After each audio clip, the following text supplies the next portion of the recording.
Alright, so here we are on a commercial EPDM roof. So I get my tools here for my core sample. The purpose for a core test is to see what the roof is comprised of. Not only do you want to see the top layer, but sometimes there are multiple layers underneath here that you don't know about unless you do a core sample. So it's important in order to properly quote and fulfill a job to know how many layers of roofing there are, how thick the insulation is, all those kinds of things. So anyways, all that aside, I've got my core sampler here. I've got a piece of patch tape, my roller, caulk, membrane cleaner, and primer for my tape. So a core sample is pretty simple. I just take my thing here with these nice little sharp teeth and I start digging. So I dig and twist until I cut through the membrane like so, and then I start pushing it down through, and it's just a little bit of manual work. Keep going. So it feels like there are 2 layers on here. All right, pull it up. There it is. So, yeah, so it's a wood roof deck. So we see here, what I'll do is I'll spit this core sample out, and then we can kind of see what it's comprised of, which also is kind of an exercise of the arm.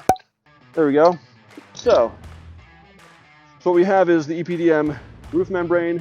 You have a 1/2-inch fiberboard, like a wood fiberboard on top of that, and that was laid on top of the original tar roof, which looks like it was probably what's called a built-up roof system.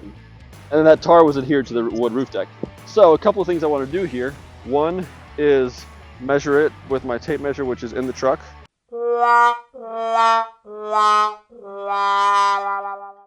So I don't have that. I actually don't have to, because like I can see if you have insulation then I want to, but there's no insulation here. It's very simple. Right here you can actually see a plate. See this here steel plate? That's called a stress plate. That's what the fiberboard is fastened down with. There's a screw in the middle of it, and that holds the fiberboard down. So we just put our core sample right back in there, in place. We bring out our membrane cleaner to kind of open the pores of the membrane and really clean it off. Even though it looks fairly clean here, you'll see once I put this cleaner on, this is not something you want to drink, even though it looks like water. It smells more like gas. It's really strong stuff. Yeah, you can see, look at that. Disgusting! So it pulls up all the impurities off of the rubber, so that the primer and tape will properly stick. You're downwind of it.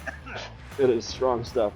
Okay, so now we've got our cleaner down. We've cleaned our membrane sufficiently. Next step is to prime it. So I break out my surface primer here with my all-purpose knife, and I get my scratch pad. Just take a little bit of primer. What we want to do is just kind of work it into the membrane. So we got that. Now we want the primer to dry. Oh my God. For adhesion. And it sounds like you're not drying, you're dying. So now I'm cutting my patch out. It's just good practice. This isn't mandatory, but it's good practice to round your corners just so it doesn't start peeling up over time. Something that I was taught. And you strip off the backing from your patch piece, and it is peel and stickify.